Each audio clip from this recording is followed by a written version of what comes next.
Maintenant en ce moment je dois élucider ceci, qui j'en sais pas si c'est vrai mais j'ai de fortes impressions.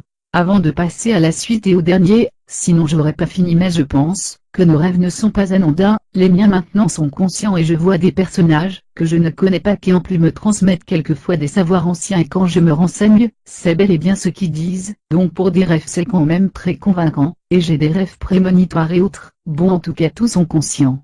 Bon sujet créatures des grottes, qui rôdent sur terre et qu'on nous cache. Je vais vous montrer quelques preuves qui vont avec ce que je dis, puis j'ai eu deux interactions, une où c'est pas très convaincant qui date, de mon passé et une récente qui est très convaincante, et a été vue par moi et mon frère près d'une base militaire, la nuit en forêt qui s'appelle d'ailleurs le bois du Manteau Rouge. On a vu une drôle de tête entre deux arbres le temps d'un virage, pensant qu'on avait dû halluciner mais ça ne ressemblait pas à un animal. Puis on a dû partir car quelque chose commençait une technique de chasse avec nous. Je voulais rester dans le noir complet, à attendre pour voir ce qu'il allait faire mais mon frère a eu peur. Ça bougeait dès qu'on parlait, puis s'arrêtait dès qu'on faisait silence, puis quand ils étaient proches de nous, ça avançait de plus en plus vite. Pas moyen de voir, il y avait plein d'arbres. J'étais prêt à affronter mais j'ai suivi la voie de la raison, et suivi mon frère car c'était de chaque côté de nous. La tête était bestiale d'ailleurs. Voici quelque chose qui ressemble, je vais mettre une vidéo et vous dire des détails que j'ai appris en rêve. C'est un moine devant des grottes avec le visage saupoudré de blanc qui me montre ça. D'ailleurs c'est grâce à ce rêve et une pensée qui passait par là, que j'ai appris que le maquillage vient de là et qu'avant les moines mettaient de la poudre blanche sur le visage en signe de pureté. Enfin bref, voici à quoi ça ressemble.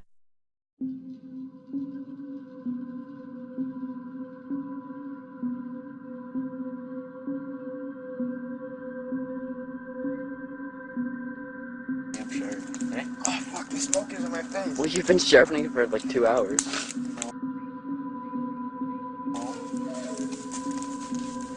You hear something?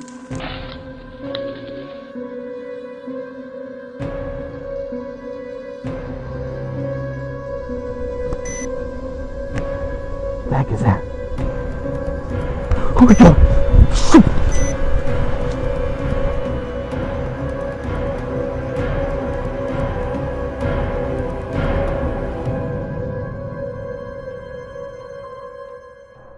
Bonsoir à tous. Durant l'été 2003, des événements étranges eurent lieu aux États-Unis. Une mystérieuse créature humanoïde fut aperçue par plusieurs témoins à travers le pays, puis elle disparut mystérieusement. Une équipe de témoins se forma alors, et ils tentèrent de retrouver la trace de la créature qu'ils nommèrent The Rake. À force d'enquêter, ils mirent la main sur plusieurs témoignages écrits, et voici l'un d'eux. Il y a 3 ans, je revenais d'un voyage aux chutes du Niagara avec ma famille pour le 4 juillet. Nous étions tous fatigués après une longue journée de conduite. Alors moi et mon mari avions mis les enfants directement au lit, et nous de même. Vers 4 heures du matin, j'ai été réveillé. Je me disais que mon mari était allé aux toilettes. J'en ai profité pour prendre un peu les draps, mais ça l'a réveillé. Je me suis excusé en lui disant que je le croyais sorti du lit. Quand il s'est tourné face à moi, il a sursauté et sorti le pied hors du lit si vite que son genou m'a heurté presque assez fort pour me faire tomber. Puis il m'a attrapé sans rien dire. Après m'être habitué au noir de la chambre, j'ai pu voir ce qui a causé cette étrange réaction. Au pied du lit, assis et regardant au loin, se trouvait ce qui ressemblait à un homme nu, ou une sorte d'énorme chien sans poils. Sa position corporelle était dérangeante, pas naturelle, comme si une voiture l'avait heurté ou quelque chose du genre. Mon mari se tenait recroquevillé le plus possible, en position fétale, me regardant de temps en temps avant de fixer la créature. En un clin d'œil, la créature a fondu sur un côté du lit, et a rampé rapidement le long du lit, jusqu'à être à quelques centimètres de mon mari. La créature est restée silencieuse pendant 30 secondes, peut-être seulement 5. Mais ça a paru long. Elle continuait de regarder mon mari, puis elle a posé sa main sur son genou et s'est enfuie dans le couloir, vers la chambre des enfants. J'ai hurlé et foncé vers l'interrupteur pour l'empêcher de blesser mes enfants. En arrivant au couloir, la lumière de la chambre était assez puissante pour le distinguer. Accroupi à 7 ou 8 mètres de moi, il s'est tourné et m'a regardé directement, couvert de sang. J'ai allumé la lumière du couloir et j'ai vu ma fille Clara. La créature a descendu les escaliers, alors que mon mari et moi courions vers notre fille. Elle était gravement blessée et n'a dit qu'une seule chose avant de nous quitter. C'est le Rake. En amenant notre fille à l'hôpital, Mon mari a conduit jusqu'à un lac cette nuit-là. Il a été porté disparu. Comme nous vivions dans un petit village, les nouvelles se sont vite répandues. La police nous a d'abord aidés, et la presse locale s'est beaucoup intéressée à notre cas. Cependant, l'histoire n'a jamais été publiée, et la télévision locale n'a pas non plus suivi. Après quelques mois, mon fils Justin et moi vivions dans un hôtel près de chez mes parents. Après avoir décidé de revenir à la maison, j'ai commencé à chercher des réponses. J'ai finalement trouvé un homme dans la ville voisine qui avait vécu une histoire similaire. Nous avons pris contact et partagé nos expériences. Il connaissait encore 2 personnes à New York qui avaient vu la créature qu'il nommait le Rake. Cela nous a pris 2 ans tous les 4, après des recherches sur internet ainsi que la rédaction de nombreuses lettres, pour arriver à une petite collection de témoignages sur le Rake. Un journal mentionnait la créature dans ses 3 premières pages, et ne l'a plus jamais mentionné par la suite. Un journal de bord n'a mentionné que sa rencontre, et l'ordre de partir de la part du Rake. C'était la dernière entrée du journal. Il y avait cependant certains témoignages qui comprenaient un certain nombre de rencontres avec le Rake. Plusieurs personnes disaient aussi qu'elles lui avaient parlé, comme ma fille.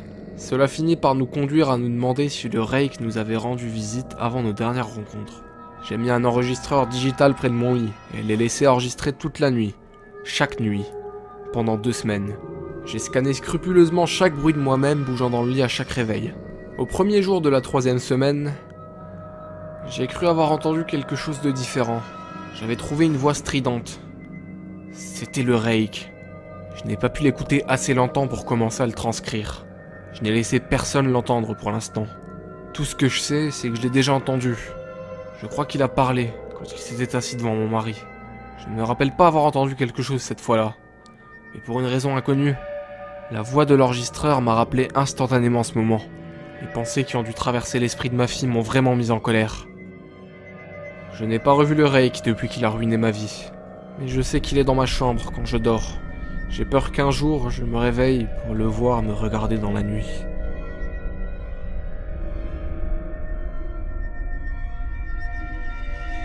Le Rake, c'est cette entité qui hante votre sommeil. C'est cette présence dans votre chambre. C'est cette étrange impression de ne pas être seul et qui finit par devenir réelle. Malgré ces témoignages, l'enquête ne mena nulle part. Il y eut bien sûr quelques vidéos, mais le Rake demeure toujours introuvable. Voilà, c'est tout ce qu'on sait sur le Rake. Alors existe-t-il réellement? Eh bien pas vraiment, puisqu'il s'agit en fait d'une creepypasta. Tous les événements rapportés sont inventés, les preuves sont fabriquées, et a priori il n'y a pas de créature humanoïde, tout du moins pas celle qui est décrite, qui se promènerait aux États-Unis comme ça impunément. Et parmi tous ces récits racontés sur le Rake, peut-être bien qu'un peu de réalité s'est mêlé à toute cette fiction. Je ne sais pas. La frontière est parfois poreuse. Alors est-ce un mythe ou une réalité? C'est à vous de voir. Puis voici des histoires sur disparition de grottes mystérieuses, et en plus je sais pas si c'est le moine qui m'a dit, cela car bien souvent ils ne disent par leur nom, enfin bon ça m'a dit, c'est vermine récidive. De plus avec 2 rêves, où le début était la fin, et la fin le début, j'ai pu voir entre autres que ces créatures pourraient rentrer dans la tête d'un humain pour lui faire tordre la cheville, donc il faut une force psychologique, et de combat à toute épreuve pour affronter ce genre de créatures, et ça se cache dans les grottes ou labyrinthes en fait tout ce qui est grand, et dans le noir complet la journée il sort, la nuit seulement et aime observer. Les bases militaires. Petite précision, je l'aurais vu une autre race, mais elle pas méchante et gentille enfin, j'en sais plus sur celle-ci, elle serait sur Terre. Voici des faits qui vont avec, et comme je l'ai dit je ne sais pas, si c'est vrai mais là, quand même des faits et plus pour moi. Cette curieuse créature observée par un groupe d'enfants il y a plus d'un quart de siècle à Coleraine, au Québec.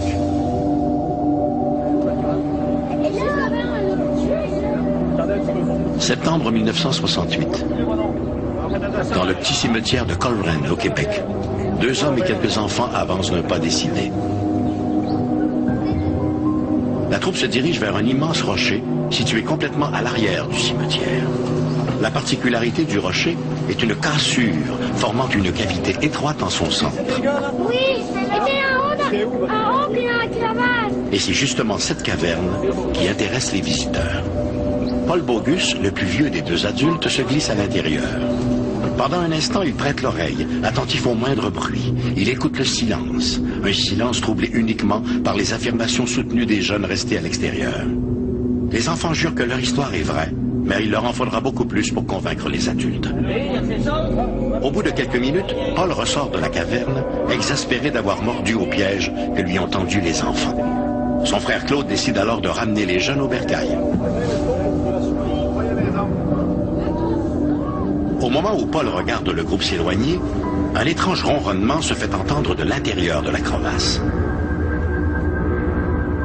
Surpris, Paul retourne dans la caverne. Le bruit est très distinct, comme si quelqu'un dans le rocher ou sous la terre faisait tourner une machine. Pour s'assurer qu'il ne se faisait pas berner, il ressort et fait le tour du rocher, mais ne voit rien qui pourrait expliquer le phénomène. Les enfants avaient raison, se dit-il. Il y a quelque chose qui tourne pas rond avec ce rocher. En 1968, le petit village de Saint-Joseph de Coleraine compte moins de 2000 habitants. Mais cet été-là, des jeunes vont faire une rencontre qui les marquera à jamais. L'affaire commence dans l'après-midi du 29 août. Comme ils le font fréquemment, Denis Bogus et son frère Michel se rendent au cimetière pour y jouer. Nous autres, on allait souvent s'amuser, on appelle ça au cap du cimetière. Il y avait un boisé, on allait jouer au cow-boy, étendre nos écureuils, tout ça. Puis ça, ben, un moment donné, ça, quand ça s'est produit, c'était un jeudi le 29 août, pour la première fois. Sans trop s'en rendre compte, les frères Bogus se dirigent tout droit vers l'énorme rocher. C'est à ce moment-là qu'une apparition attire le regard de Denis. Michel, il est mort! Denis! Sur le rocher, tout près de la caverne, un personnage étrange les observe, immobile. On a vu ça être là, une forme qu'on n'avait jamais vue, tout ça. Là, on l'a vu, on l'a observé un peu, d'un coup, la peau nous a comme poigné un peu, puis là, lui, ça a disparu, pouf, puis nous autres, on a disparu sur le bord. Les gamins s'enfuient à toutes jambes pour raconter à leurs parents ce qu'ils ont vu. La créature de Coleraine, on peut la définir comme un être plutôt petit, à peau de serpent brûlé, d'écailles brûlées, chauve, avec des yeux assez importants au niveau de la dimension, et aussi ce que les enfants ont décrit comme une barbe très longue. Et l'être en question avait cette faculté d'apparaître et de disparaître sans se déplacer. On ne l'a jamais vu se déplacer. Il était visible et soudainement invisible.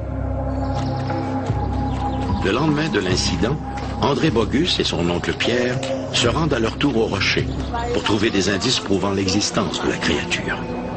Les enfants passent l'avant-midi à explorer le cimetière et les boisés des alentours, mais ils ne trouvent rien. Vers 15h30, alors qu'ils s'apprêtent à quitter les lieux, ils aperçoivent l'étrange créature. L'être fixe les gamins quelques secondes, puis disparaît, comme on ferme un téléviseur, racontera l'un des enfants. De toute façon, on y retournait, on y allait tous les jours, puis on y allait à différentes heures de la journée, mais on voyait rien, mais c'était tout le temps entre 3h30 et 4h, à toutes les fois. De toute façon, on y retournait la troisième journée, on était toutes les 6, puis là, on l'a à courte vue, on le voyait en bas du rocher, là. Une place, mais si je suis face au rocher, ça se trouve être à droite, là.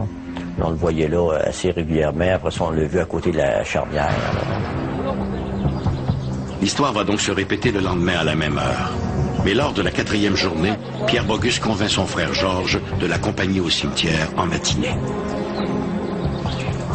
On laisse notre bicyclette là, on s'approche à pied, puis on entend comme un gros grognement, comme un grognement d'ours. Mais il n'y a pas d'ours dans le cimetière, mais alors la peur nous a pris, nous autres on regarde jusque-là, je sais pas, qu'est-ce qui se passe là. On laisse notre bicyclette là, puis on s'en retourne à la maison. Là, notre mère dit, vous irez chercher votre bicyclette après le dîner, là, allez plus jouer là, on vous le dit, tu sais, là, il peut y avoir des animaux, pourtant, le village de Coleraine, cette année-là, tu sais. Même si, jusqu'à ce moment, la créature de Coleraine est apparue à intervalles réguliers, c'est lors de la soirée du 1er septembre que toute cette histoire connaîtra un dénouement aussi spectaculaire qu'inattendu. Il était, je crois, 7h40, 7h45 le soir. Mais il faisait, au mois de septembre, il fait encore clair, là, cette période-là. Donc, on part la gang encore. On s'en va au cimetière. On d'avance, rendu au milieu du cimetière, il y a un de mes neveux, il dit, soudain, il dit, oh mon Dieu, il me semble que j'ai vu passer quelque chose devant la lune. On continue, on s'en va. On s'en va vers le cap du cimetière toujours. Puis, rendu à peu près une 50aine de pieds du cap du cimetière, là on a... J'en parle, j'ai encore ça fait quand même des années, là. On voit un engin. Puis quand l'engin était rendu, si tu veux, au-dessus du cap, une certaine, je sais pas, peut-être une vingtaine de pieds au-dessus du rocher, là, le même bonhomme qu'on appelle nous est apparu. Il est apparu comme ça, puis avec la même position, les bras écartés, puis qu'il nous regardait en bas comme ça. André Bogus détaille la créature à l'aide de ses jumelles. L'être regarde fixement dans sa direction. Les jeunes se passent tour à tour les jumelles pour mieux la voir. Il fait encore assez clair pour que les enfants puissent détailler sa peau, comme des vagues, de la houle, plissée sur le long. Fait que là, la soucoupe volante a passé. En tout cas, on appelle ça une soucoupe volante, d'autres, là. Puis là, quand elle a passé, là, quand elle est arrivée vis-à-vis l'être, là, lui, il a disparu, pouf. Puis ça l'engin a continué, et puis on l'a perdu de vue.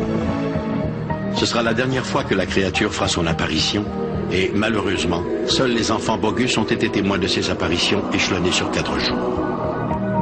Ils subiront les sarcasmes de leurs compagnons et seront appelés à raconter leur histoire à plusieurs reprises. Plusieurs sceptiques ont crié au canular. Mais encore aujourd'hui, 35 ans plus tard, les Bogus continuent de maintenir leur version des faits. Pour eux, ces événements sont authentiques et n'ont rien à voir avec l'imagination d'enfants. C'est la première chose que j'ai demandé à mes enquêteurs et qu'on a fait, observer les enfants quand ils nous parlent. Et ces enfants-là nous regardaient droit dans les yeux, avec une dramatique, une espèce de passion dramatique, si je peux dire, dans le visage, dans la voix, dans la façon de la raconter, sans jamais se consulter du regard. Et ça a été, pour moi, une révélation. Je me suis dit, c'est extraordinaire. Ces enfants-là ne mentent pas. Je n'ai pas de preuves. Mais je peux vous dire, pour avoir été père de famille, ces enfants-là ne mentent pas.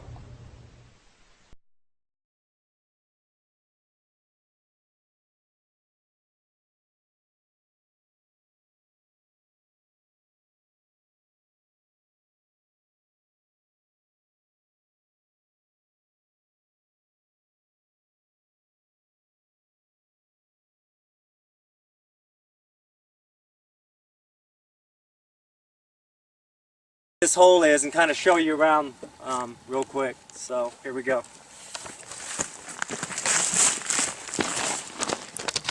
This area is that I'm in. It's kind of a weird thing. It's been out here forever. I mean, there's no roads, there's no trails. This thing, who knows how long it's been out here, and I have no idea what they were digging up. But it looks like some of the rocks are kind of rusty, so it might have been some kind of ore. This is kind of iffy. I'm going to step on this thing. It's very old, but I'll just show you down inside that hole. It goes way, way, way down in there. Let me see if I can... that's pretty far. That goes way down in there. If you fell, that'd be it. You'd be a goner. It's a long way. So anyway... on the other side of those mountains, they're not that far away, but they're pretty good distance out there.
La science refuse de reconnaître l'existence de certaines créatures. Les nouvelles technologies brouillent la frontière entre réel et imaginaire. Ce que voient nos yeux, Allez! ce que filment nos caméras, existe-t-il?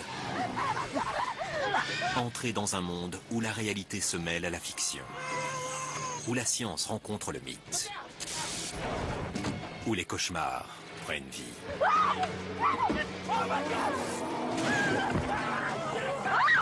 Y croyez-vous? Paranormal Vidéo, les démons des grottes. Durant l'hiver 2001, l'armée américaine se livre à d'intenses bombardements sur les cavernes de Tora Bora en Afghanistan. Quelques semaines plus tard, l'armée y installe un dispositif sophistiqué visant à surveiller les mouvements ennemis. Mais quelque chose, au plus profond des grottes, brouille le signal. Alors qu'il est à 3 jours d'être démobilisé, le sergent des Marines Carlos Ramos est choisi aux côtés des caporaux Latrell Wade et d'Eric Sawyer pour remplir une mission extrêmement dangereuse. Quelle merde. C'est quoi la mission? Aucune idée. Allez, on se concentre. Repos, approchez. Vous serez 3 pour cette mission. Vous serez emmenés sur le site en Humvee. Vous serez déposés tout le long de cette section, entre 100 et 200 mètres d'intervalle. Vous aurez des lunettes de vision de nuit et un équipement vidéo. Avant d'entrer dans la grotte, vérifiez bien que votre équipement fonctionne. Pourquoi? Parce qu'une fois à l'intérieur, la radio ne marche plus. C'est très profond, il fait noir. Ouh, ça fait peur. Allez-y, trouvez le problème, ressortez, rétablissez le contact et on vous récupère. Leur mission, découvrir et détruire ce qui brouille les signaux. Voilà ce qu'ils ont filmé. Des questions? Non, capitaine. Alors en route.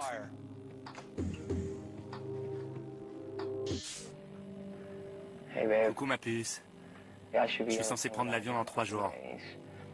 J'ai encore quelques trucs à faire d'ici là, mais ça devrait bien se passer. Et je devrais bientôt être à la maison. Allez, au revoir. Je t'aime et j'ai hâte de te voir. Moi aussi, je t'aime.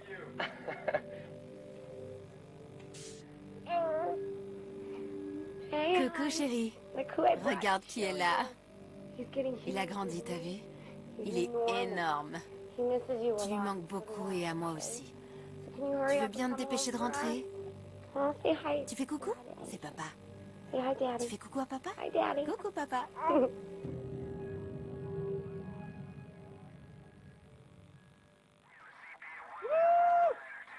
On y va les filles, que je puisse rentrer chez moi. Vous êtes déjà rentrés? Non, je rigole. Faudra que vous veniez me voir à Chicago, c'est promis? Un peu, ouais. Je suis encore votre sergent pendant 3 jours. Unité 1, ici la base. Très bien, j'ai votre signal à tous les 3 à l'entrée de la grotte. On va vérifier les caméras frontales. Ramos, Wade, Sawyer, on est paré. Je vous ai tous les 3 sur l'écran. Je ne sais pas si elles sont profondes, ces saloperies de grottes. Mais il pourrait y avoir des Hadji planqués dedans. Et surtout, faites gaffe où vous posez les pieds, il y a des mines un peu partout. Les soldats de la coalition continuent de traquer les rebelles talibans qui se seraient retirés dans les grottes de Tora Bora.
Allez, on se concentre. C'est notre dernière mission tous les trois, ok? Unité 1, vous pouvez y aller. Entrez dans la grotte et suivez le plan établi.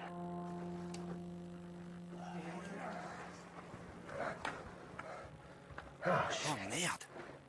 Unité 1, rendez-vous dans la salle 3. Vous avez une ligne droite sur 12 à 15 mètres. Terminé. Vous voyez quelque chose? Non. Vous entendez, sergent?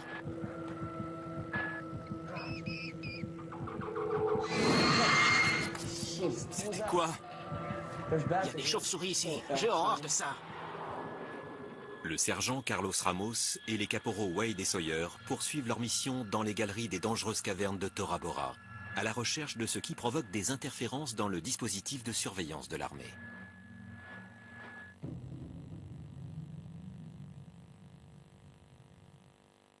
Unité 1, continuez sur vos coordonnées actuelles.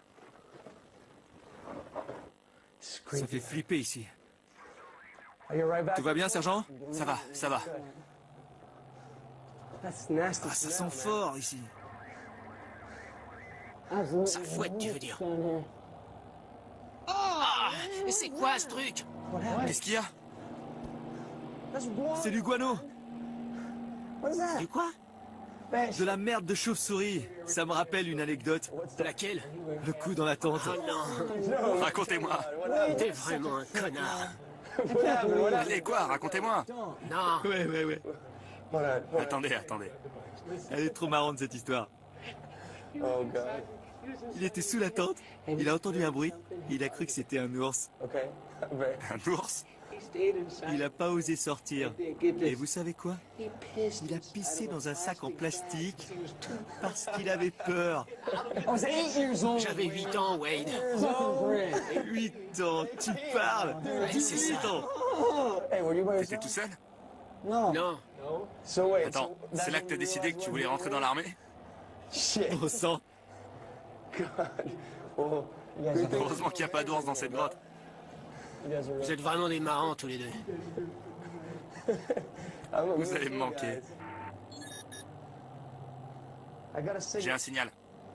Par là. L'écolocation des chauves-souris s'est développée en réponse à la nécessité de chasser dans le noir.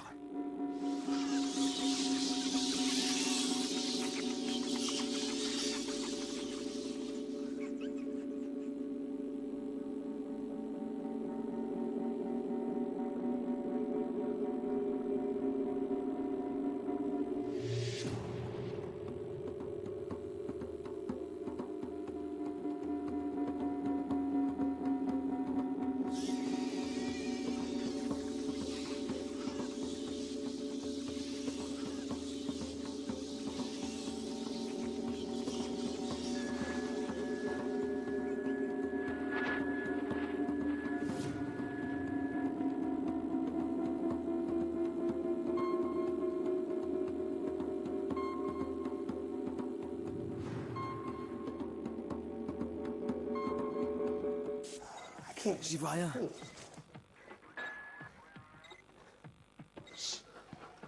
Chut, pas un bruit.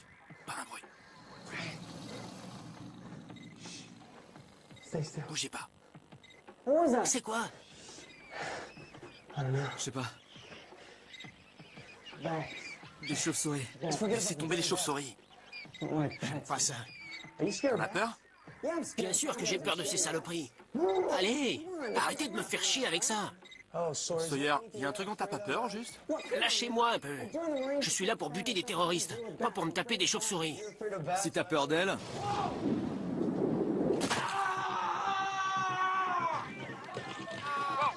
Qu'est-ce qui se passe? Vous avez sauté sur une mine? Je capte le signal de Wade à 5 mètres en dessous de vous. Unité 1, répondez. Unité 1, répondez. Que se passe-t-il? Ça va? Wade, ça va? Wade, t'es où? Tu m'entends, Wade? Réponds-moi. Tu m'entends, Wade? Ouais. Ça va?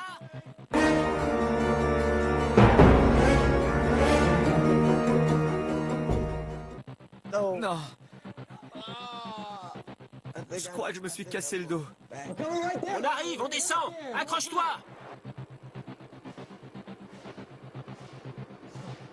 Il y a quelque chose ici.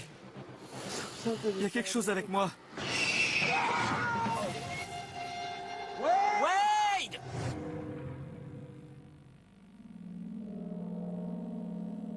Rapport d'incident, Cameroun 1932. Lors d'une expédition dans les forêts du Cameroun, le naturaliste Ivan T. Sanderson et ses collaborateurs auraient été attaqués par de gigantesques créatures semblables à des chauves-souris. D'après le témoignage de Sanderson, elles auraient été noires comme le charbon, avec des ailes membraneuses et de longues dents acérées. Ces créatures sont connues des autochtones sous le nom d'Olithio.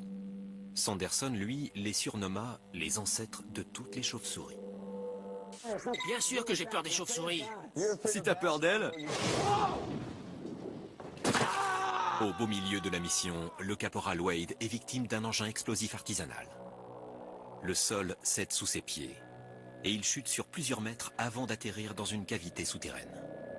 Alors qu'il leur est à présent impossible de communiquer avec la base, Ramos et Sawyer tentent d'aller secourir leurs camarades.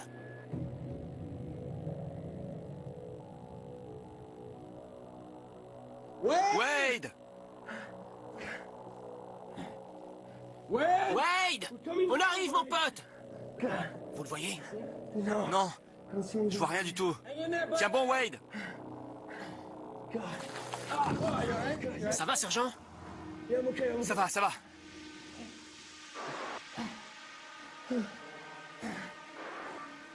Wade! Wade! Wade, regarde-moi. Ça va? Oh non. Ça va? Sergent, il y a quelque chose avec moi dans cette caverne. Ok, écoute-moi. Qu'est-ce qui est là? Il y a quelque chose. Qu'est-ce que tu as vu? Hé, du calme. Écoute-moi. Tout va bien. Tu as des visions. On aurait dit une femme. T'as vu une femme? Sawyer! Il dit qu'il a vu une femme! Ferme-la! S'il y a une femme, c'est qu'il y a des Hadji! Écoute-moi! T'as pas compris? Il a des hallucinations! Reprends-toi!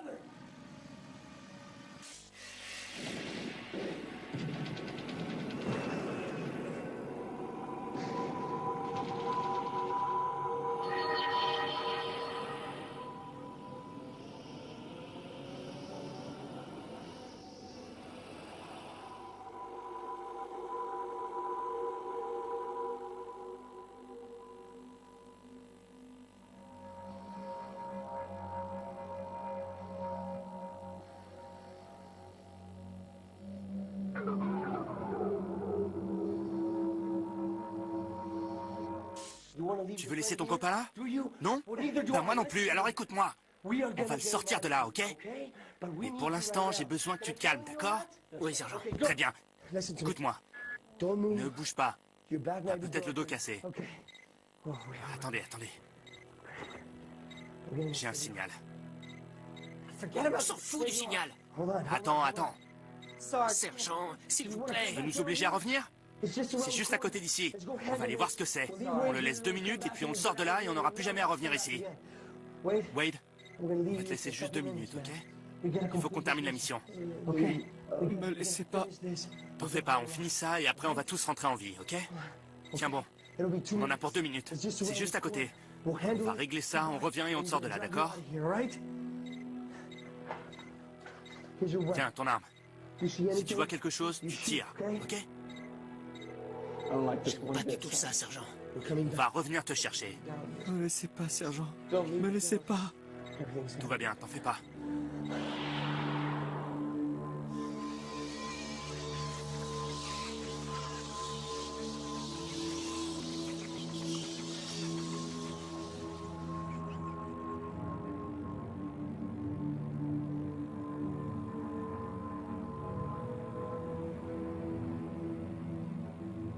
La rage est une maladie commune qu'on rencontre chez les carnivores sauvages.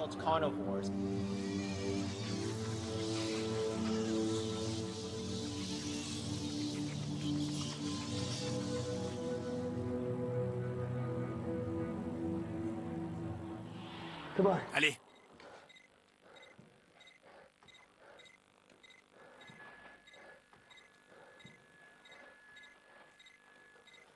Tout va bien se passer.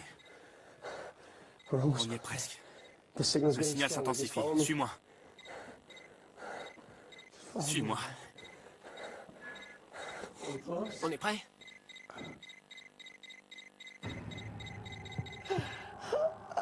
Il y a quelque chose ici avec moi. Il y a quoi là-dedans? Quelque chose? Non, il y a rien.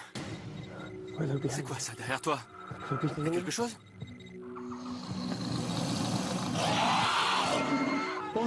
C'est quoi? Wade! Wade! Wade! Wade!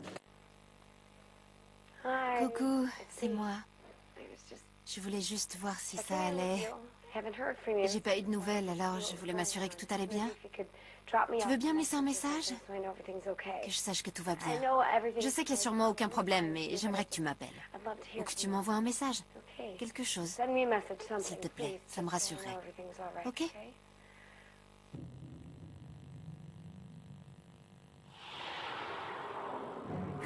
C'est quoi?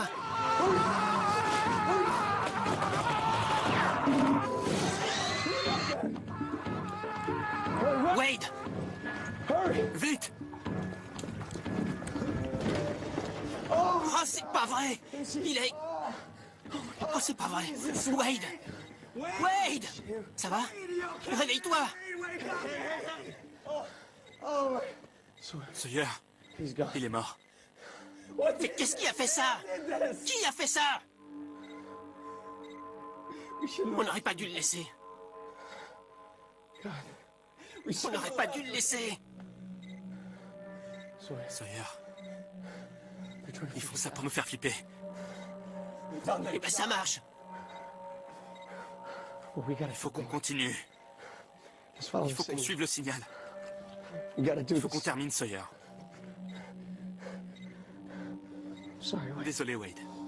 Allez, suis-moi. Pardon, Wade. Calme-toi, allez.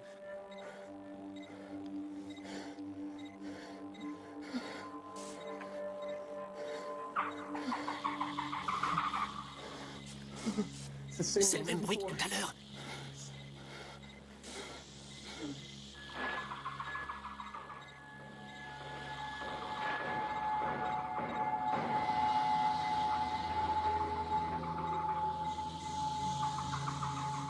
Le signal s'intensifie.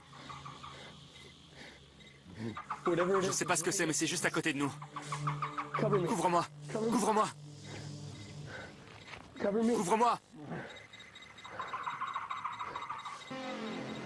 Le signal s'affole. Oh non! Il y en a tout un nid!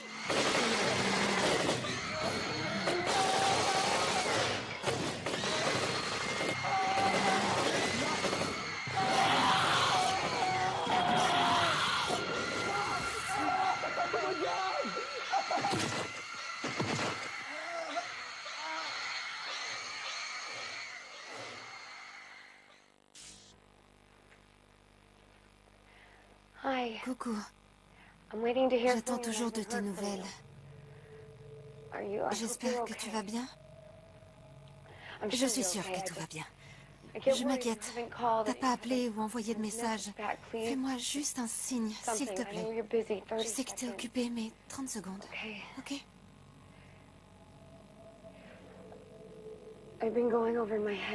J'arrête pas de me dire qu'il t'est peut-être arrivé un truc. S'il te plaît, juste un message, d'accord?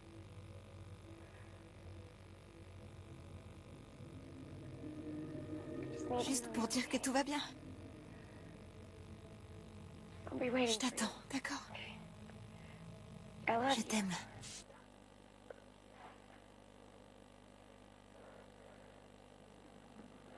Coucou, chérie. Tu dois être folle d'inquiétude. Je suis vraiment désolé. J'ai pas pu t'appeler avant. J'ai eu des petits ennuis. Mais t'en fais pas. Je t'assure que ça a l'air plus grave que ce que c'est. Si je suis pas rentré, c'est que... Ils me gardent ici en quarantaine, jusqu'à ce qu'ils soient sûrs de la nature de mes blessures. Je devrais rentrer bientôt. Fais un gros câlin et un bisou à AJ pour moi. Et je te promets que je reviens dès qu'ils ont trouvé.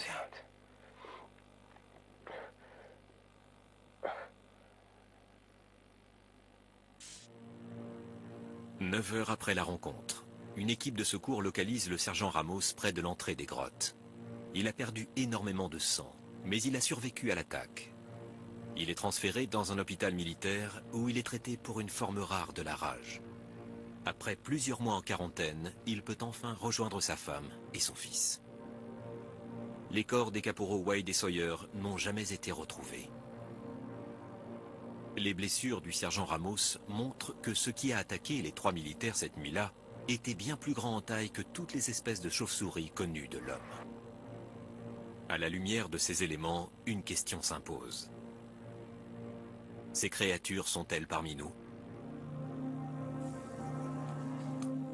Cette histoire était inspirée par la possible existence de créatures cachées.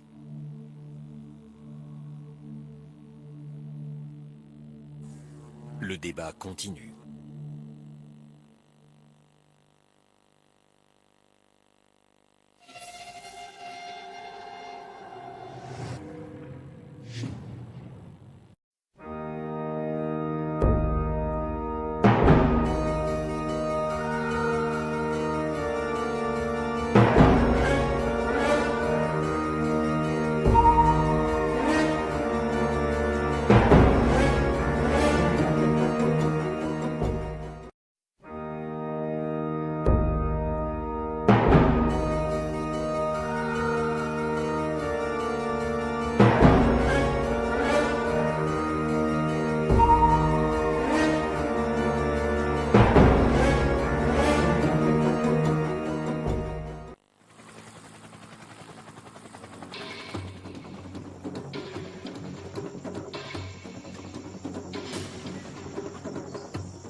La science refuse de reconnaître l'existence de certaines créatures. Les nouvelles technologies brouillent la frontière entre réel et imaginaire. Ce que voient nos yeux, Allez!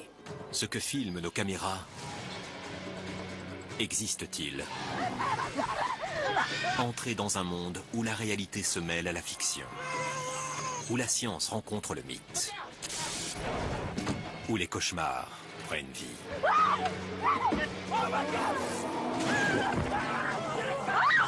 Y croyez-vous? Paranormal Vidéo, les démons des grottes. Durant l'hiver 2001, l'armée américaine se livre à d'intenses bombardements sur les cavernes de Tora Bora en Afghanistan. Quelques semaines plus tard, l'armée y installe un dispositif sophistiqué visant à surveiller les mouvements ennemis. Mais quelque chose au plus profond des grottes brouille le signal. Alors qu'il est à 3 jours d'être démobilisé, le sergent des Marines Carlos Ramos est choisi aux côtés des caporaux Latrell Wade et d'Eric Sawyer pour remplir une mission extrêmement dangereuse. Quelle merde. C'est quoi la mission? Aucune idée. Allez, on se concentre. Repos, approchez. Vous serez 3 pour cette mission. Vous serez emmenés sur le site en Humvee. Vous serez déposés tout le long de cette section, entre 100 et 200 mètres d'intervalle. Vous aurez des lunettes de vision de nuit et un équipement vidéo. Avant d'entrer dans la grotte, vérifiez bien que votre équipement fonctionne. Pourquoi? Parce qu'une fois à l'intérieur, la radio ne marche plus. C'est très profond, il fait noir. Ouh, ça fait peur. Allez-y, trouvez le problème, ressortez, rétablissez le contact et on vous récupère. Leur mission, découvrir et détruire ce qui brouille les signaux. Voilà ce qu'ils ont filmé. Des questions? Non, capitaine. Alors en route.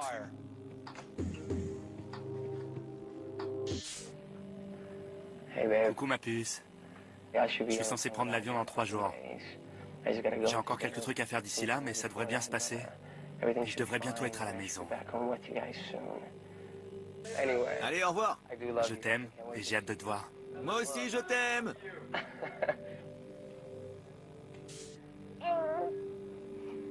Coucou chérie. Regarde qui est là. Il a grandi, t'as vu? Il est énorme. Tu lui manques beaucoup et à moi aussi.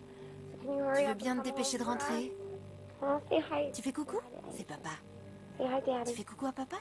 Coucou papa.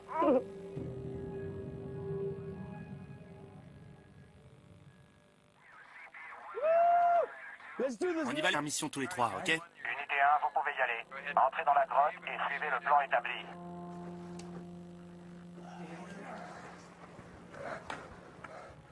Oh merde! Unité 1, rendez-vous dans la salle 3. Vous avez une ligne droite sur 12 à 15 mètres. Terminé. Vous voyez quelque chose? Non. Vous entendez, sergent?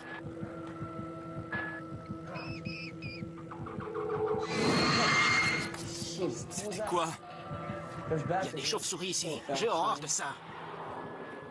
Le sergent Carlos Ramos et les caporaux Wade et Sawyer poursuivent leur mission dans les galeries des dangereuses cavernes de Tora Bora, à la recherche de ce qui provoque des interférences dans le dispositif de surveillance de l'armée.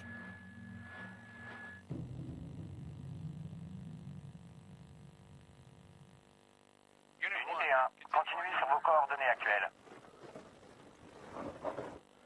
Ça fait flipper ici. Tout va bien, sergent? Ça va, ça va. Ah, ça sent fort ici. Ça fouette, tu veux dire. Ah! C'est quoi ce truc? Qu'est-ce qu'il y a? C'est du guano. Du quoi? De la merde de chauve-souris. Ça me rappelle une anecdote. Laquelle? Le coup dans la tente. Oh non. Racontez-moi. T'es vraiment un connard. Allez, quoi? Racontez-moi. Non. Ouais. Attendez. Elle est trop marrante cette histoire. Il était sous la tente, il a entendu un bruit, il a cru que c'était un ours. Un ours? Il n'a pas osé sortir. Et vous savez quoi? Il a pissé dans un sac en plastique parce qu'il avait peur. J'avais 8 ans, Wade. 8 ans, tu parles? Ouais, c'est ça. 8 ans. T'étais tout seul? Les filles, que je puisse rentrer chez moi. Vous êtes déjà rentrés? Non, je rigole. Faudra que vous veniez me voir à Chicago, c'est promis? Un peu, ouais. Je suis encore votre sergent pendant 3 jours. Unité 1, ici la base. Très bien, j'ai votre signal à tous les 3 à l'entrée de la grotte. On va vérifier les caméras frontales. Ramos, Wade, Sawyer, on est parés. Je vous ai tous les 3 sur l'écran. Je ne sais pas si elles sont profondes, ces saloperies de grottes, mais il pourrait y avoir des hadjis planqués dedans. Et surtout, faites gaffe où vous posez les pieds, il y a des mines un peu partout. Les soldats de la coalition continuent de traquer les rebelles talibans qui se seraient retirés dans les grottes de Tora Bora.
Allez, on se concentre. C'est notre dernière... Non.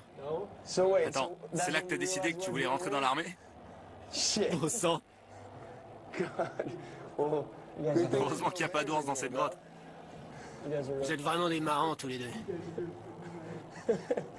Vous allez me manquer.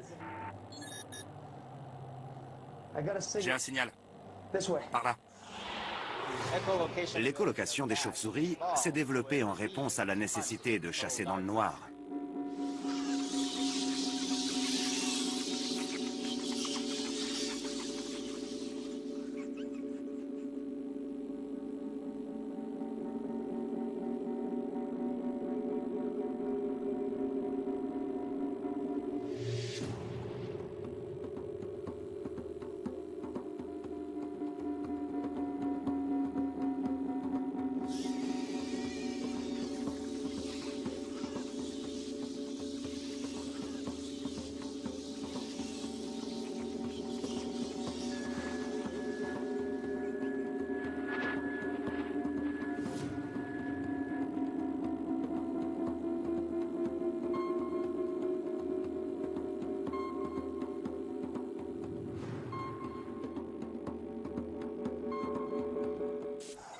J'y vois rien.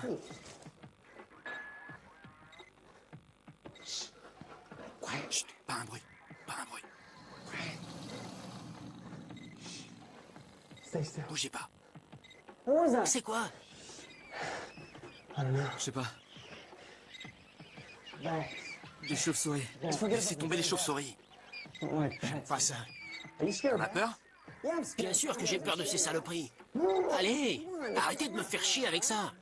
Sawyer, il y a un truc dont t'as pas peur, juste? Lâchez-moi un peu. Je suis là pour buter des terroristes, pas pour me taper des chauves-souris. Si t'as peur d'elle,